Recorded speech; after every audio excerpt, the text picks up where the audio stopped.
우리 오늘 청소년들과 함께 예배를 드리는데요. 여러분, 그 이기고도 지는 싸움이라 여러분의 공부나 입시나 건강 등에서 다 이루어도 그것은 작은 일이라고 해요. 작은 일이고 이루고 주저앉아 있으면 흘러 떠내려가지만 지금부터 큰 일인 구원으로 인생의 목적이 바뀌면 아무리 지고도 이기는 싸움이 되는 줄 믿습니다. 구원은 너무나 큰 선물이라 그 선물을 여러분이 받기를 간절히 소원합니다. 오늘 말씀을 통해 여러분이 가지고 있는 이 작은 기름 한 그릇 가지고 하나님께서 큰일 구원의 기적이 이제 일어나게 하실 줄 믿습니다. 기름 한 그릇의 기적은 어떻게 일어나겠습니까? 첫째로 총체적 난국에서 부르짖어야 합니다. 1절입니다. 선지자의 제자들의 아내 중에 한 여인이 엘리사에게 부르짖어 이르되 당신의 종 나의 남편이 이미 죽었는데 당신의 종이 여호와를 경외하는 줄을 당신이 아시는 바니이다. 이제 빚준 사람이 와서 나의 두 아이를 데려가 그의 종을 삼고자 하나이다 하니 이제 그 선지생도의 아내가 자기 남편이 빚을 남기고 죽었는데 그 빚을 갚지 못해서 빚준 사람이 자신의 두 아들을 종으로 삼고자 한다는 거예요. 이제 당시 율법에 의하면은 채무자가 빚을 갚지 못할 경우는 그 자녀를 6년간 이렇게 종으로 삼을 수 있었어요. 그러니까 이게 그 당시 법으로는 맞아요. 법으로야 정당한 일이라고 해도 당신의 종이 여호와를 경외한 줄을 당신이 아시는 바이니다 라는 여인의 말에서도 알 수 있듯이 여인의 남편은 엘리사도 인정할 만큼 하나님께 아주 헌신한 종이었어요. 여러 의견이 있지만 역사가 이제 요세푸스에 의하면은 이 사람은 열왕기상 18장에 나오는 오바댜라고도 이렇게 합니다.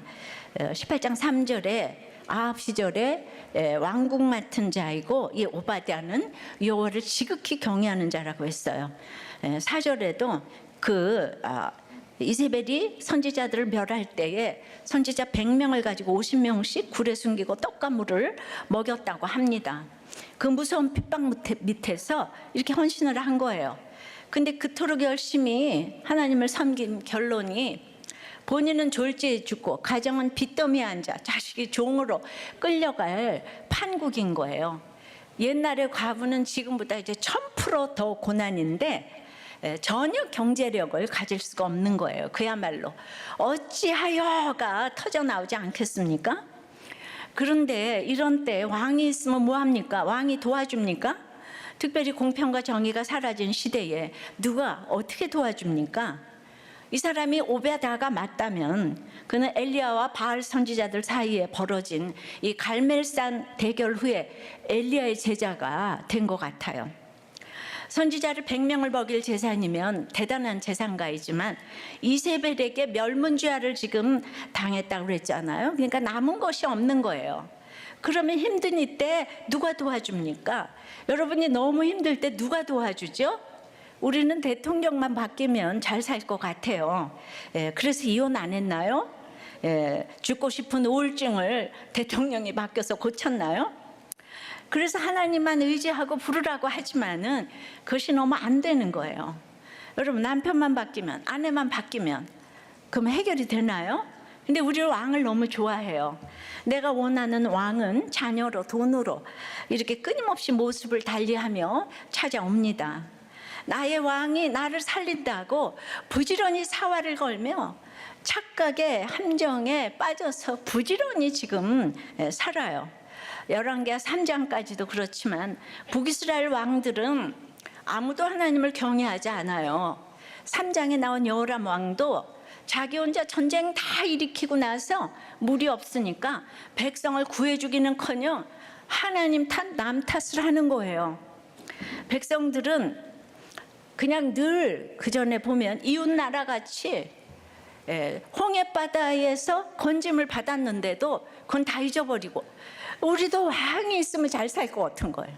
왕을 달라고 해서 그렇게 세워진 그 왕들은 한결같이 악을 행하고 백성을 괴롭히는 왕들로 지금 이어지고 있는 거예요.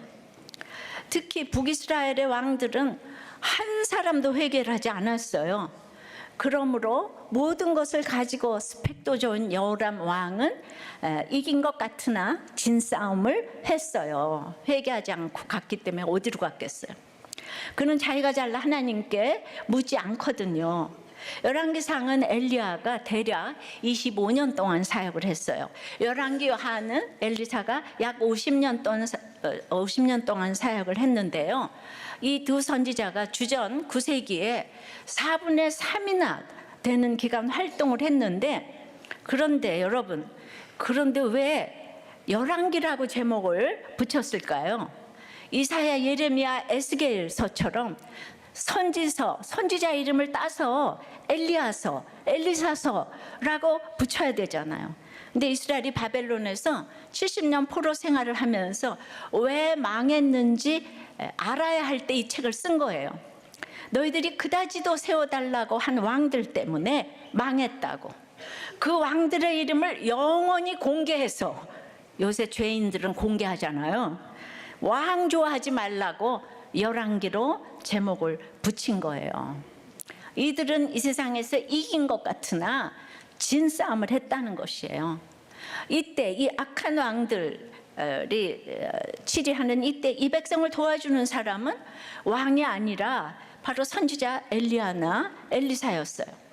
인간의 왕들은 악한데 하나님은 이런 악한 왕도 끝까지 사랑하신다는 거예요. 안 돌아와도 끝까지 사랑하신다는 거예요. 그래서 회개 안 하는 이 북이스라엘의 대선지자가 둘이나 있는 거예요. 유다보다도 이 북이스라엘에. 그런데 이 부패의 시대에 이 이스라엘에도 남은 자가 있더라고요. 총체적 난국에 빠져 있는 이 여인 같은 사람이에요. 이 여인은 이 세상에서 진 것 같으나 이긴 싸움을 시작했습니다. 그것은 엘리사에게 부르짖기 위해서 왔다는 것부터 대상을 제대로 찾은 거죠. 그녀가 과부이건 소외받는 자이건 하나님을 경외하는 자들은 서로 딱 알아봐요. 그리고 하나님을 경외하는 것에 대해서 당당합니다. 이 부르짖어의 원형 차크는 천둥처럼 소리나다요. 이건 출애굽기 3장 7절에 애굽에서 종살이하던 이스라엘 백성들의 부르짖음도 같은 단어예요. 그토록 이 과부의 상황이 너무나 절망적이었음을 보여줍니다. 이번에 청소년 여러분들이 천둥 소리처럼 기도하기 위해 제가 방언을 받기를 간절히 바랐어요. 그러니까 뭔가 하나님이 계시다는 징표를 방언으로라도 받으라고요. 그랬더니 목사님이 받으시더만요. 예. 우리들 교회는 이래요. 물론 이제 받은 아이들도 있어요. 예. 이스라엘을 지킨 사람은 바로 이 왕이 아니라 이런 고난받은 한 여인이에요. 사무엘 때도 엘리 제사장은 너무 부패했지만 고난받는 한나 때문에 이스라엘 교회를 지킨 줄 믿습니다. 여러분의 고난에서 이렇게 부르짖으면 하잘 것 없는 찌질함이 아니라 나와 우리 가정과 교회와 나라를 지켜준다고 생각합니다. 환난 당하고 원통하고 빚진 자 400명이 다윗 왕국을 지켰어요. 하나님께 묻지 않는 이 잘난 여호람 왕과 너무 대비되지 않나요? 그래도 여러분들 왕이 너무 좋지요. BTS가 좋고, 그죠?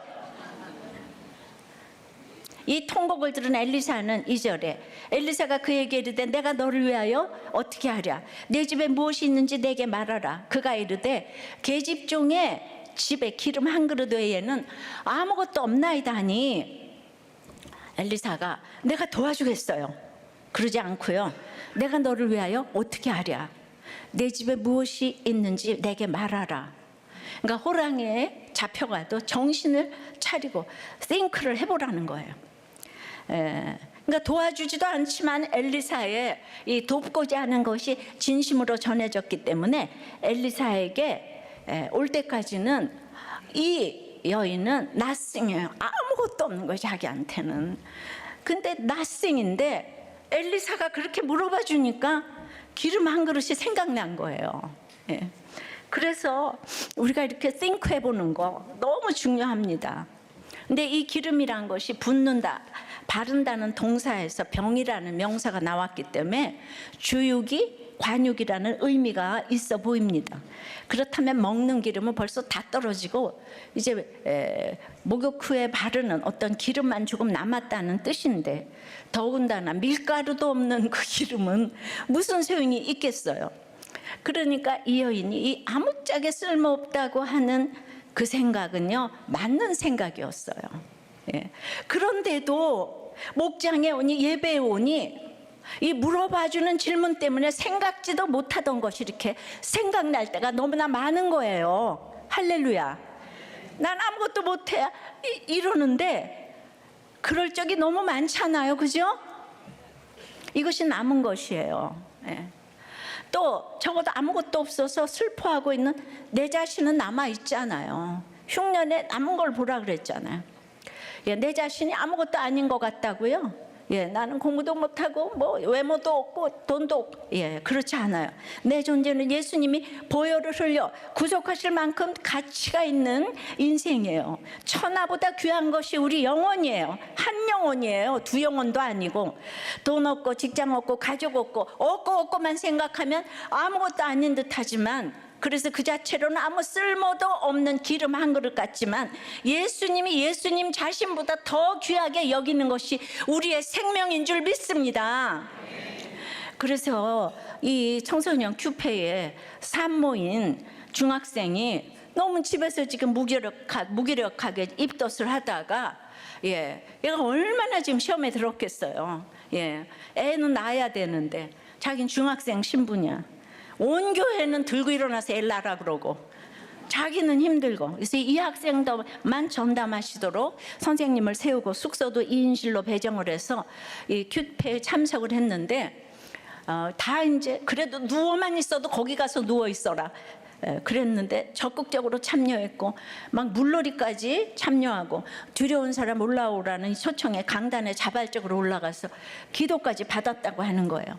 참석만 했더니 정말 생각지도 못하는 자신의 기름 한 그릇이 생각이 났기 때문에, 예, 정말 그 아이가 얼마나 지금 자기 발목을 정말 잡는 정말 낫생 같으냐고요. 그런데 그것이 자기의 기름 한 그릇이라고 생각이 났기 때문에 아이에 대해서 책임을 지겠다는 깊은 생각을 가지고 회개를 하고 있다는 고백을 하는 이 나눔이 저는 기적이 아닌가 생각합니다. 바로 이런 것이에요. 우리 인생의 가치관이 달라져야 되는데 적용 질문입니다. 총체적인 난국에서 하나님 탓, 교회 탓, 목장 탓, 부모 탓, 예, 자식 탓을 하나요? 하나님께 부르짖어 기도하기 위해 그래도 그냥 교회 오고 목장에 가고 큐티 하는지요? 네, 오늘은 부모님하고 같이 왔기 때문에 기도하는 시간을 좀 가지겠어요. 오늘 부모님과 이 자리에 왔으니 내가 가진 것이 너무 무가치하고 창피하고 형편없어 보이지도 들리지도 생각하기도 싫은 이 내 기름을 하나님께 부르짖으면서 좀 그냥 부르짖으면서 살려주세요, 도와주세요. 내 기름을 하나님께 내어놓사오니 주여 나를 도와주시옵소서. 주여 하고 다 같이 기도합니다. 이번에 초등학교 5학년 학생의 그 담임 선생님이 동성애자라고 해요. 학교 담임 선생님. 학기 초에는 이슈가 되었지만 옷차림, 행동, 제스처 등을 벌써 애들이 따라한다는 이야기를 듣고 어머니가 기도 제목을 올리셨어요. 아이들이 동성애가 전혀 뭔지 모른다는 거예요. 우리들 교회만 날마다 기도하고 서명하고 그러는데 정말 안타깝다고. 그래서 이건 정말 교회가 정말 부르짖고 싶은 기도 제목이에요. 이거 우리만 이렇게 하면 어떡하나. 진짜 이걸 어떻게 하면 좋은가. 예. 진짜 한 사람의 위정자가, 이 안타까운 이런 위정자가 이렇게 세워져야 되는데, 예. 정말 하나님께 오늘 정말 이것도 여러분들이 부르짖으셨으면 좋겠어요. 자, 기름 한 그릇의 기적은 이렇게 부르짖어야 하고, 두 번째는 믿음으로 순종할 때 일어납니다. 3절서부터입니다. 이르되 너는 밖에 나가서 모든 이웃에게 그릇을 빌리라. 빈 그릇을 빌릴 때 조금 빌리지 말고 너는 네 두 아들과 함께 들어가서 문을 닫고 그 모든 그릇에 기름을 부어서 차는 대로 옮겨 놓으라니라. 여인이 물러가서 그의 두 아들과 함께 문을 닫은 후에 그들은 그릇을 그에게로 가져오고 그는 부었더니 엘리사는 그녀가 행할 바를 구체적으로 알려줍니다. 단계별로 알려줘요. 처음부터 알려주지 않아요. 근데 그 방법이 뭐죠? 세 가지로 알려줍니다. 첫째 명령은 밖에 나가 모든 이웃에게 빈 그릇을 많이 빌려오라고 하는 거예요. 엘리사는 누구에게나 참 이상한 처방만 해요. 지난번에는 가뭄이 심하면 골짜기에 개천을 파라 그러더니 지금은 밀가루 한 줌 남지 않은 여인에게 이웃에게 가서 빈 그릇을 가능한 한 많이 빌려오라고 하는 거예요.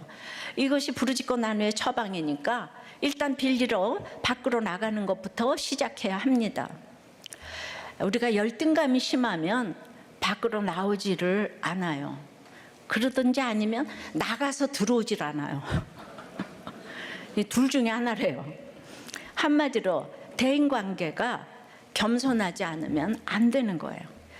여호람처럼 어려서부터 잘 먹고 잘 사는 왕인 사람은 겸손할 필요가 없잖아요. 그러니까 우리나라가 망하지 않은 것이 기적인 거예요. 영조가 천출이고 서민생활 10여 년을 해본 것 가지고 조선 왕조의 가장 위대한 정치를 했잖아요. 조선 왕조의 기틀을 세운 정도전도 유배를 가서 서민들의 그 가난과 착취를 골고루 경험을 하니까 조선 왕조의 새로운 기틀을 세웠잖아요. 그러니까 어려서 고난과 남에게 아쉬운 소리를 해보는 것이 금보다도 더 귀하네, 이렇게 되는 거예요. 여러분, 이거 다 논술에 나오니까 잘 들어요. 이거 금보다도 귀한 얘기예요. 여러분, 예를 들 때 정도전, 영조 이렇게 예를 들어봐요. 붙어. 그래서 내가 면접이란 책을 썼잖아요. 우리 학생들이 다 그래서 붙었다니까. 그릇을 빌리러 가라는 처방은 가장 사랑하는 처방이었죠. 항상 자기가 할 수 있는 것에서부터 시작해야 해요. 갑자기 하늘에서 돈이 뚝 떨어지고 공부를 못하다가 1등을 하고 그렇게 근거 없이 기적을 베푸시는 것이 아니에요. 내가 할 수 있는 것부터 시작하는 것이 기적이에요. 현실을 부정하는 것이 아니고 받아들이고 거기에서부터 시작하는 것이 착실한 현실로 인정하는 것이에요. 혼자서 끙끙 앓고 모든 식구들을 다 미워하고 탓을 하면서 그리고 아무것도 안 하고 있는 것이 가장 하나님의 매를 벌고 있는 비결이에요. 그러니까 지옥을 살죠. 이 여인이 밖으로 나가서 그릇을 빌리려면 자기의 가난과 과부됨을 드러내야 하잖아요. 저절로 낮아질 수밖에 없지요. 무엇보다 자존심을 버려야 하는 일입니다. 빌리러 가는 사람이 있으면 빌려주는 주인도 있어야 하는데요. 그럴 때 돕는 자의 고마움을 경험하고 사람들에 대해서 배우게 되는 거예요. 사람은 믿음의 대상도 아니지만 미움의 대상도 아니에요. 오직 사랑의 대상일 뿐이에요. 이것을 온몸으로 경험을 해야 되는 거예요. 다니면서 많은 사람에게 그릇을 빌렸기 때문에 거기서 인간론을 배우게 되는 거예요. 이 사람 저 사람.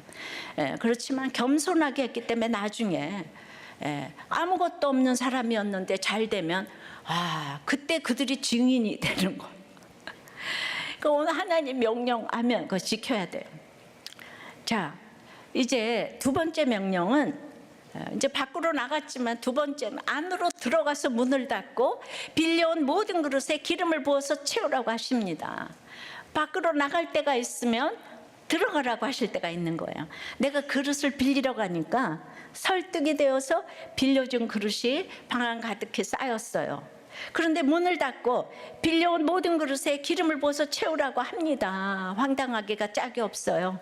그러나 이 명령을 순종하지 않았다면 이 기적을 경험했겠어요? 원수를 용서하라. 황당해요. 주님이 십자가에서 죽으신 것은 가장 황당합니다.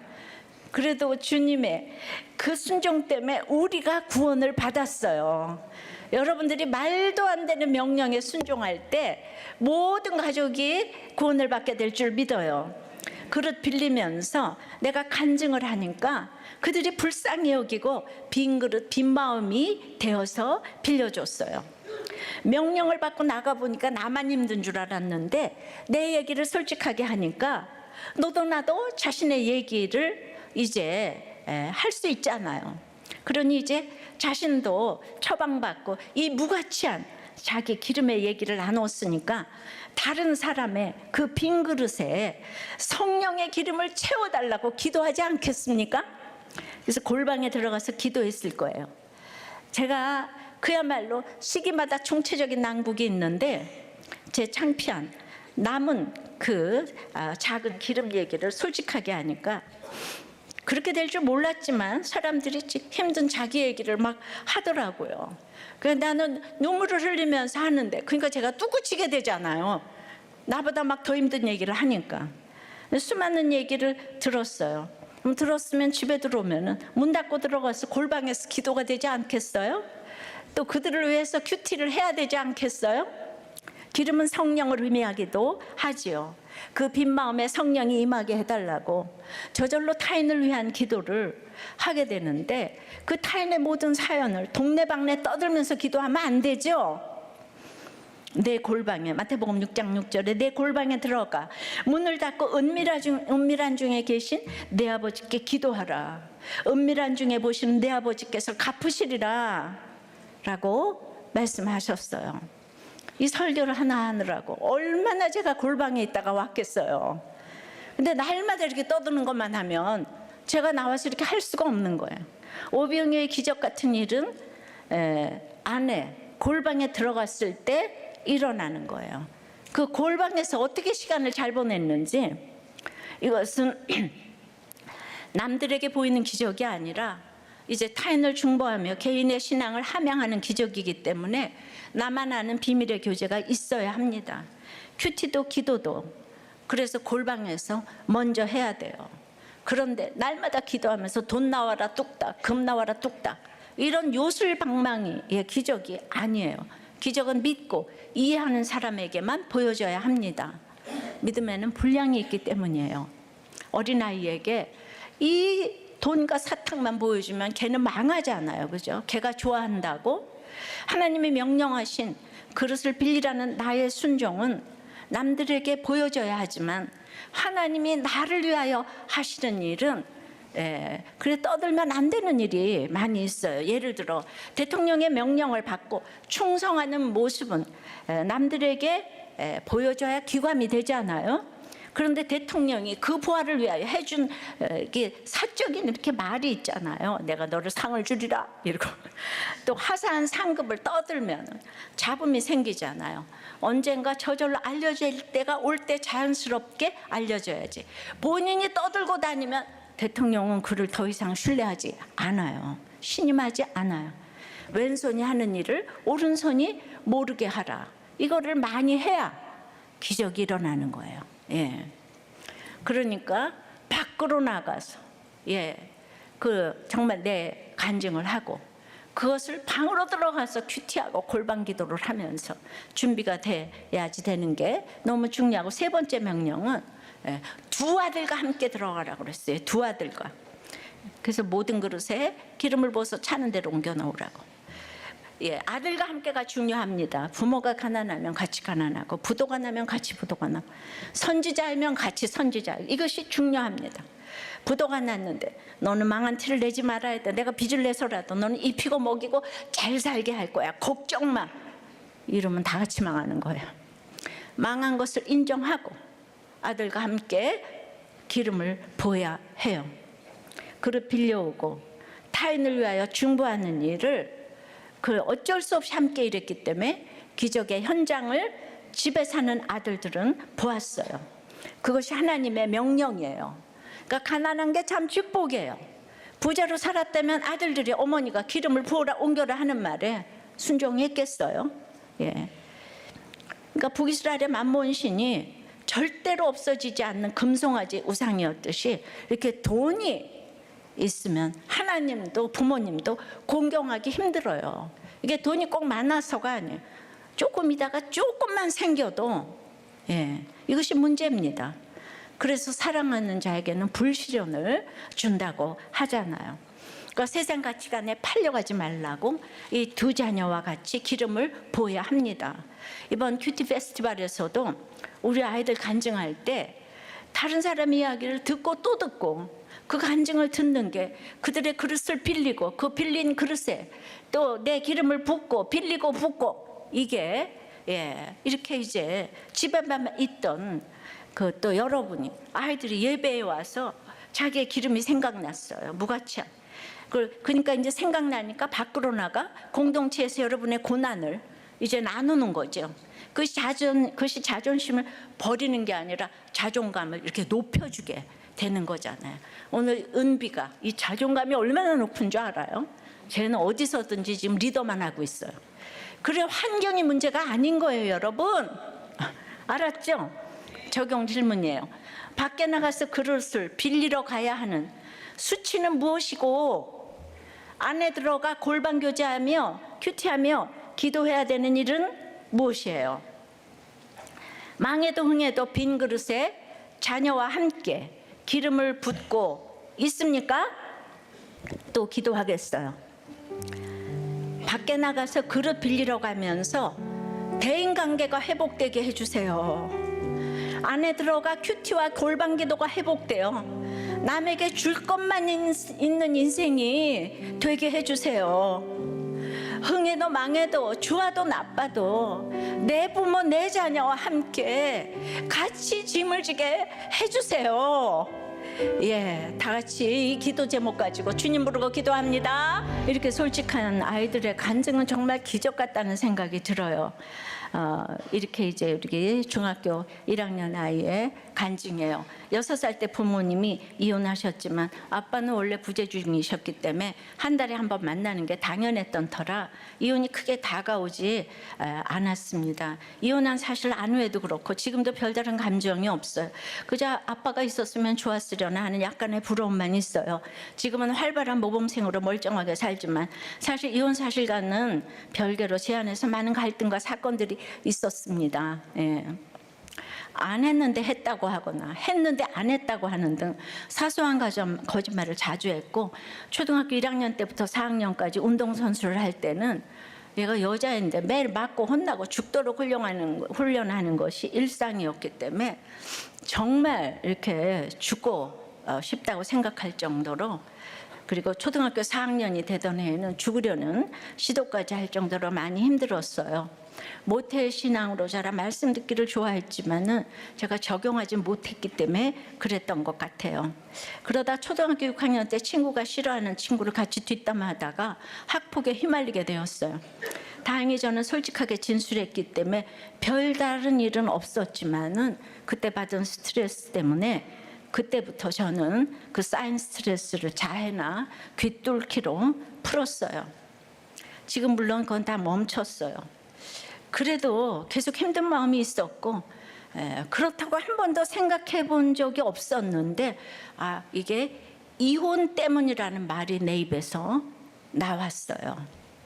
예, 그런 적에 엄마는 큐티를 하자고 하셨고, 엄마와 함께 말씀을 읽으면서 점점 하나님을 만나게 되니 제가 힘든 것이 누구 때문이나 환경 때문이 아닌 그저 제가 잘못 살고 있기 때문임을 알게 되었어요. 여러분, 이거 중학교 1학년 아이 간증이에요. 예, 큐티를 하니까 너무 진짜 자기를 직면하지 않아요? 예. 그래서 한 달 전부터 새벽 4시에 일어나 공부하고 즐겁게 학교를 다니고 있습니다. 지금에 이르기까지 엄마가 얼마나 고생하셨는지 알고 제가 어떻게 살았는지 알기에 이 변한 상황이 너무 놀랍고 감사합니다. 매번 포기했던 저를 붙들어 주신 엄마와 하나님 감사하고 사랑해요. 그러니까 애들이 주님을 만나면 다 이렇게 부모님께 감사를 해요. 예, 부모님도 자녀들에게 감사를 해요. 자, 기름 한 그릇의 기적은 이렇게 부르짖어야 해요. 예, 그리고 믿음으로 순종을 해야 돼요. 밖으로 나가서 간증을 해야 돼요. 자존심을 내려놓고 안으로 들어가서 큐티를 하고 골방 기도를 해야 돼요. 자녀와 함께, 두 아들과 함께. 그러면 세 번째는 남은 것이 있게 하신다고 했어요. 6절 7절입니다. 그래서 이제 그릇에다 찬지라 여인이 아들에게 이르되 또 그릇을 내게로 가져오라 하니 아들이 이르되 다른 그릇이 없나이다 하니 곧 기름이 그쳤더라. 그 여인이 하나님의 사람에게 나아가서 말하니 그가 이르되 너는 가서 기름을 팔아 빚을 갚고 남은 것으로 너와 내 두 아들이 생활하라 하였더라. 가부와 두 아들이 동원할 수 있는 모든 그릇에 기름을 다 채운 후에야 비로소 그 기름이 그쳤다고 합니다. 여기서 이제 과부가 빌린 그릇의 수는 나오지 않아요. 중요한 것은 그 그릇의 수가 몇 개이든지 간에 하나님께서는 준비한 그릇을 모두 채우셨다는 점이에요. 그렇다고 여러분들, 내가 기적을 많이 받으려고 열심당으로 그 그릇 많이 채우라, 그건 아니고요. 그래서 기름은 성령을 의미하기도 하는데요. 이런 현상과 결과는 우리에게 가난하고 사모하는 심령이 있는 동안에는 성령의 기름이 지속적으로 흘러나오게 될 것임을 보여주는 거죠. 성령의 기름이 멈춘다면 우리에게 하나님의 은혜를 사모하는 그 빈 마음의 그릇이 없다는 증거이고, 우리 영혼의 의를 향한 목마름과 갈급한 굶주림이 없기 때문이라는 것을 알아야 합니다. 그러니까 너무 이걸 육적으로만 보시면 안 되는 거예요. 그러나 또 영적으로도 보셔야 되는 거죠. 항상 여기에서 영육 간의 메시지를 우리에게 주신다는 걸 아셔야 돼요. 그러나 준비된 진정한 성령의 기름이 찼다면, 이제 기름이 찼으니까 갖다 팔아야 되겠다.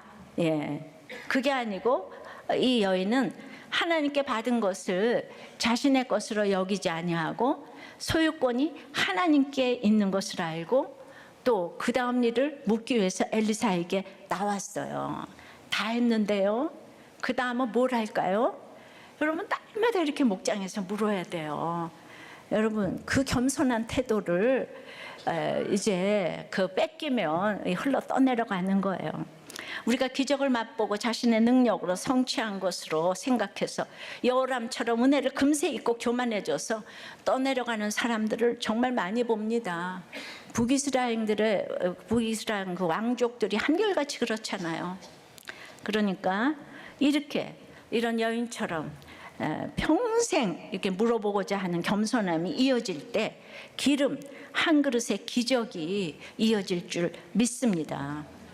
처음에는 살려달라고 나왔지만은 이제는 다른 사람을 위해 기름을 부으며 이제 가는 삶이 이제 돼야 되겠죠. 엘리사도 처음부터 다 말하지 않고 기름 붓는 일까지만 하게 했어요. 그러니까 여인이 순종하니까 그 다음 일이 또 보이는 거예요. 처음부터 네가 빈 그릇 모아오면은 기름을 넘치게 부어주실 거야. 그것을 팔아서 빚을 갚고 남은 것으로 생활해. 그렇게 예언하고 눈앞에서 장래에 일어날 일을 무당처럼 전한다면 그 굉장히 위험한 거예요. 우리는 큐티를 하루하루 살아요. 내일 일은 몰라요. 하루하루 살면 저절로 알게 해주세요. 하나님의 사람도 하나씩 인도함 받으면서 같이 가는 거예요. 하나님의 사람은 너무 높고 그런 게 아닌 거예요. 계시가 조금 더 임한 거예요. 5절에 여인이 물러가서 그의 두 아들과 함께 문을 닫은 후에, 아까 5절 다시 한번 읽어보면 원문에는 그로부터 from him 해당하는 그런 메이토라는 단어가 함께 쓰이고 있는데요. 엘리사와 그 여인은 독립이 됐어요. 그로부터 독립되어 진행되는 그 여인의 믿음을 강조하는 거예요. 즉 이는 명령은 엘리사가 했지만은 그것을 행위로 옮기는 일은 전적으로 여인의 믿음으로 한 거라 이거예요. 하나님의 사람이 혼자 일을 다 할 수가 없어요. 그 여인으로 하여금 자기의 부분을 하도록 도와줘야 되는 거예요. 목장에서도 점쟁이처럼 여기로 가라 저기로 가라가 아니라 싱크해 보시고 생각해 보시고 다음 주일에는 여기까지 좀 해보실까요? 이렇게 해야지. 랄랄랄라. 그렇게 하시면 안 되는 거예요. 기적이 개인에게 일어날 때는 그 개인의 믿음이 깊이 관여되는 거예요. 그 믿음의 분량대로. 같은 믿음이 아니고는 사실 납득하기 어려운 명령이었잖아요. 근데 금송아지 성기는 북이스라엘에 엘리사의 말을 알아듣는 이런 믿음의 여인이 있더라는 거예요. 고난이 바가지로 있는 사람만 알아듣네요. 우리가 지금까지 왕들이 얼마나 말을 안 들었어요. 고난이 축복이에요. 우리들 교회에도 저보다 더 믿음 좋은 사람이 얼마든지 있죠. 지금은 위치가 목사와 성도로 만나서 그렇지 믿음은 다 똑같은 거예요. 근데 제가 예전에 목사가 아니라서 또 주의를 못한 것은 없어요. 알려지지 않았을 뿐 하나님은 늘 역사하셨습니다. 예, 여인은 이제 뭔가 문제만을 해결받은 게 아니라 남은 것으로 생활하라는 이 처방을 받았는데요. 죽을 때까지 살 돈을 주셨다기보다는 고기 낚는 법을 알려주신 거예요. 부족한 것은 하나님의 능력이 아니라 문제를 하나님 앞에 내어놓지 못하는 우리의 부족한 믿음인 거예요. 과부의 요구는 현실에 국한된 것이었지만 하나님의 응답은 더 나아가서 근본적인 영적 문제까지 해결하는 것이었어요. 저 땅 밖으로 나가서 그릇을 빌리며 저의 수치스러운 이 기름 간증을 하니까 하고 나니까 또 집에 들어와서 골방에서 기도해야 됐고 또 큐티 진리의 성령의 기름을 계속 붓고 있으니까 내가 한 사람 요거 한 사람만 살리고 이제 끝인가 보다. 이번 주 설교까지가 끝인가 보다. 끊어질 듯하면 또 끊어지지 않고 계속 기름이 부어져서 여기까지 온 줄 믿습니다. 그래서 우리들 교회에 기름이 부어졌다 이런 얘기도 하잖아요, 그죠? 그렇게 지금까지는 저에게 이렇게 가난한 심령을 허락하셨다고 생각이 들어요. 그 제 힘으로 할 수는 없는데 생각해 보니까 그래요. 우리들 교회는 이렇게 성화 봉송하는 주자처럼 계속 불을 붙여서 전염을 시키는 그 교회 같아. 다들 나와서 자기 상황을 부르짖고 이웃에게 가서 그릇을 빌리는 적용을 하니까 기름이 이제 또 부어지는 거예요. 그래서 다들 이렇게 남은 것이 있어 보입니다. 이렇게 성경은 어디를 보아도 나를 위해 죽어주신 예수님의 구원 이야기예요. 창세기부터 계시록까지 어디서도 예수님을 우리가 만날 수가 있어야 합니다. 그 상대방을 살리기 위해, 더 잘 살게 하기 위해 내가 굳이 할 필요가 없는 그 수고를 하는 게 사랑이에요. 말씀 한마디로 다 구원하셨다면 우리 눈높이에서 주님의 크고 놀라운 사랑을 조금이라도 우리가 알 수 있었겠어요? 우리 수준에 딱 맞는 가장 좋은 방법으로 주님이 우리를 위해 수고하신 것이 바로 십자가지요. 그 십자가를 통해 사랑을 보여주신 것이, 그 십자가가 너무 구체적으로 밖으로 나가서 내 수치스러운 얘기를 하고 또 안에 들어와서 골방에서 기도하고 계속 진리의 성령님이 임하니까 결국은 이제 이렇게 성령의 기름이 철철 이제 부어진다고 생각을 합니다. 이 사건이 우리에게 가르쳐 주시는 것은 예수 믿으면 굶어 죽지 않고 평생 잘 산다가 아니고요. 물론 우리가 먹고 사는 문제, 우리의 학생들은 학교에서 공부하고 기술을 익히고 열심히 훈련하면서 미래를 준비하는 일도 하나님 인도하시고 책임져 주세요. 하나님 아버지께서 자녀인 우리를 그냥 버려두지 않으시죠. 그러나 이 사건의 더 중요한 뜻, 구속사적인 의미는 우리가 크게 여기는 입시, 문제 등은 사실 작은 일이고 우리가 작게 여기기 쉬운 구원이 가장 큰 문제라는 것입니다. 그리고 이 큰 문제인 구원을 우리 예수님이 우리 대신 풀어주셨다는 것이에요. 그러니까 여러분들은 그냥 나와서 예배 오고 큐티하고 목장 나가고 하면은 생각지도 못한 나의 이 작은 누추한 기름을 자꾸 보게 될 줄 믿습니다. 기름 한 그릇의 기적은 그러므로 구원받는 거예요. 그러면 세상을 다 얻는 것입니다. 여기서 간증하는 아이들은 세상을 지금 다 얻었어요. 적용 질문이에요. 상대방의 믿음을 인정하나요? 단계 하나님의 소유권을 인정하시나요? 그러기 위해서 묻습니까? 오늘 중요한 얘기, 빚부터 갚고 남은 것으로 생활하라고 하십니다. 그러니까 우리 학생들도 빚 갚아요. 알았죠? 어렸을 때부터 빚을 갚아야 돼요. 여러분 어떠세요? 작은 일이 입시고 큰 일이 구원이란 것이 믿어집니까? 이번에 휘문 수련회에서 방언을 받은 친구의 간증이에요. 저는 지금까지 ADHD 약을 54mg이나 먹고 남자 중독에 부모님이 하지 말라는 거 다 하고 살았는데도 제가 지극히 정상인 줄 알았어요. 아침마다 엄마한테 아침 좀 제대로 차리라고, 엄마가 집에서 하는 게 뭐 있냐고, 앞에서 욕하고 차린상 뒤엎고 아침 맛없다고 학교 안 가고 밥 안 먹었다고 조퇴하면서도 나는 멀쩡한 사람이라고 우기다가 이번 여름 수련회에서 저한테 방언을 주셔서 너무 당황했어요. 저는 이런 아이한테 방언 좀 주시라고 하도 안 되니까. 저에게 가장 큰 결핍은 아빠의 사랑이었는데, 사랑하셔도 너무 바빠가지고 아빠한테 인정받고 싶었는데 자주 볼 수도 없고, 그러니까 저는 근처 남자들이 주는 사랑과 관심으로 공허한 부분을 채웠는데요. 방언 기도하자 그러실 때 내가 스스로 채웠다고 생각했던 남자들로 채우던 그 공허한 공간을 내가 가장 사랑하는 아빠 또 아버지 하나님께 드린다고 말로 시인을 했을 때 방언을 허락하셨어요. 하나님께서 내가 너를 사랑한다고 저에게 말씀하셨고, 그 순간 마음이 내가 결핍으로 인한 관계로 상처받을 때마다 아팠던 그 부분이 채워지는 느낌이 들었고, 그 부분은 하나님만 채워주실 수 있다고 인정하게 되었습니다. 그리고 방언을 주신 이유는 이제는 다른 사람을 위해 기도하라고 주신 것이라고 하셨어요. 그래서 이런 교만과 중독밖에 없는 저를 만나주신 나의 진짜 아버지 되시는 하나님, 얘도 방언 받았다고 제주도에 또 스피커로 갔어요. 제주의 친구들에게도 제가 만난 사랑의 하나님을 꼭 보여주고 싶다고 이 집회 기도 시간에 처음으로 남을 위해서 진심으로 기도하게 되었습니다. 그렇게 기도하자 또 방언을 허락하셨어요. 태풍으로 하루 밀려 4박 5일이 된 제주 빕스의 모든 시간 동안 약을 먹는 저에게도 남의 말과 고난과 아픔을 진정으로 듣는 힘을 허락하셨습니다.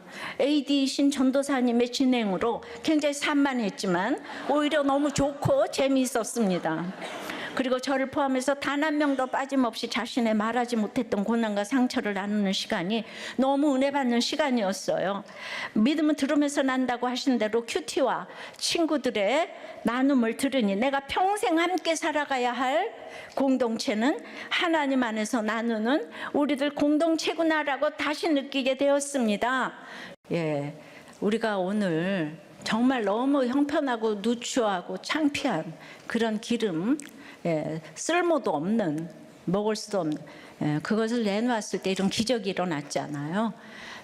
왕실에서는 하나님을 계속 거부하고 하나님을 그렇게 능멸하고 있는데 이 밑에서 이런 운동이 일어났다는 게 정말 이거는 말씀 묵상 가정 중수 운동, 기름 한 그릇의 기적이 맞다고 생각을 합니다. 말씀해 줄게요. 기름 한 그릇의 기적은 부르짖어야 합니다. 믿음으로 순종해야 합니다. 밖으로 나가서 그릇을 빌려야 돼요. 대인관계가 회복이 돼야 돼요. 들어가서 큐티와 골방 기도를 해야 합니다. 줄 것만 있는 인생이 돼야 돼요. 세상으로 팔려가지 않도록 아이들과 함께 짐을 져야 합니다. 남은 것이 그러면 있게 하십니다. 빚 갚고 남은 것으로 살 수 있다고 해요. 이 약속을 믿으셔야 돼요. 주가 일하시기 때문이에요. 찬양하고 기도할게요.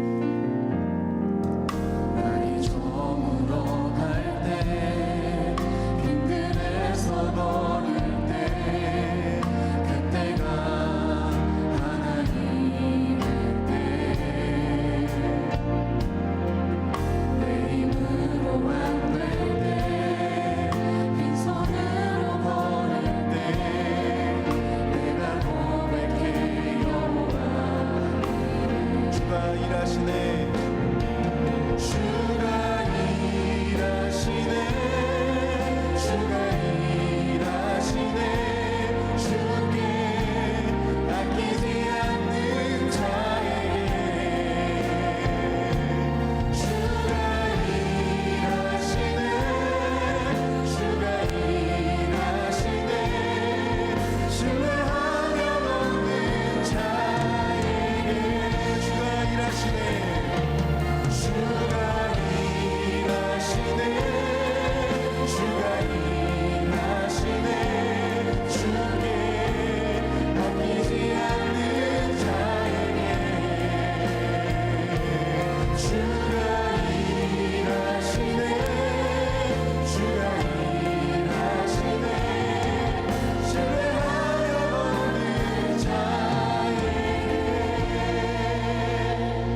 아버지 하나님, 총체적인 난국에서 제가 늘 주님을 불렀습니다.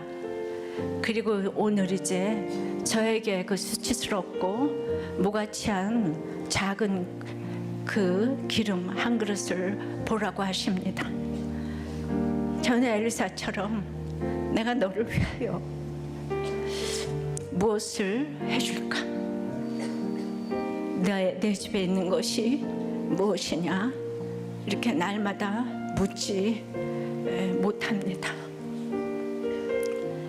참으로 저의 사랑의 넓이와 깊이가 너무 얄팍하여서 주님 그렇게 시기마다 너무 힘들다고 남에게 남아있는 부분을 보지 못하는 그것이 있어서 슬펐습니다. 그러나 그릇을 빌리며 제 기름을 간증하며 살아났어요. 골방 기도를 하며 죄를 보았습니다. 계속 빈 그릇에 기름이 끊어지지 않는 기적을 맛보게 해주셨어요. 죽고 싶었던 저의 남은 부분이 보였습니다. 다른 사람들의 남은 부분도 보였습니다. 지금까지 나의 하찮은 기름 한 그릇의 간증으로 이 수없이 빈 그릇에 이제 기름이 부어지고 있습니다. 주여 끊어지지 않게 하여 주시옵소서. 아이들의 간증을 들으면서 이것이 과연 내가 들을 자격이 있는가? 주여, 정말 이 자격 없는 죄인에게 아버지 하나님 감당할 수 없는 이 기름이 부어지시는 것에 대해서 주여 들었고 정말 떨림으로 아버지 하나님 구원을 이루어갈 수밖에 없는 것을 고백합니다. 주여 우리 모두에게 같은 기적을 허락하여 주시옵소서. 오늘 이제 같이 부모님과 자녀가 왔습니다. 이제 같이 손을 잡고 여러분의 총체적인 난국에서 천둥처럼 주여 도와주시옵소서, 살려주시옵소서, 불쌍히 여겨주시옵소서. 주님 우리의 그런 작은 길은 무가치하고 창피하고 아버지 낯선 같은 아무것도 없는 그것을 직면하고 보게 해주세요. 하나님 나의 이 속에 이런 모든 것들을 내어놓게 도와주세요. 나를 도와주시옵소서. 다 같이 우리 주님 부르고 기도합니다. 이제 우리 자녀들과 같이 밖에 나가서 그릇을 빌리며 내 기름을 간증하며 대인관계가 회복되게 도와주시옵소서. 또 안으로 들어가 골방 기도가 회복되게 하여 주시옵소서. 신뢰받게 해주시옵소서. 그래서 줄 것만 있는 인생 되게 해주시옵소서. 이제 내 사연 남의 사연 가지고 빈 그릇에 계속 기름이 부어지도록 이 기적을 허락해달라고 다시 한번 주님 부르고 기도합니다. 주여 우리 모두 원칙과 상식을 지키게 해달라고 기도하십시다. 특별히 빚을 갚게 해달라고 기도하시고 내 평생 남은 것이 있다고 하시오니 이 주님을 신뢰하며 걸어가기를 원합니다. 흥해도 망해도 좋아도 나빠도 자녀들과 함께하는 식구들 되게 도와주시고 같이 짐을 같이 짊어지게 해달라고.